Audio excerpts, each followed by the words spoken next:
અખિલ ભારતીય માથુર વૈશ્ય મહાસભા વિરમગામ શાખા સભા દ્વારા વિરમગામ શહેરમાં 10મો રાષ્ટ્રીય રક્તદાન શિબિરનું આયોજન કરવામાં આવ્યું હતું.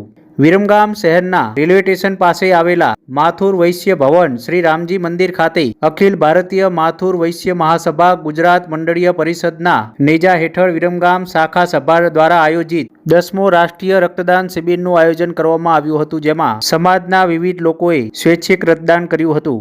રક્તદાતાઓ દ્વારા કુલ 95 થી વધુ રક્તની બોટલ એકત્ર કરવામાં આવી હતી. સમગ્ર કાર્યક્રમનું આયોજન દરમિયાન મુકેશભાઈ ગુપ્તા અધ્યક્ષ, સુધીરભાઈ ગુપ્તા મંત્રી, શિબિરના સંયોજક હરીશભાઈ ગુપ્તા, શિબિરના સહસંયોજક બ્રિજેશભાઈ ગુપ્તા નાઓ સહિત સમાજના આગેવાનો, યુવાનો અને મહિલાઓ દ્વારા કાર્યક્રમને સફળ બનાવવામાં આવ્યો હતો.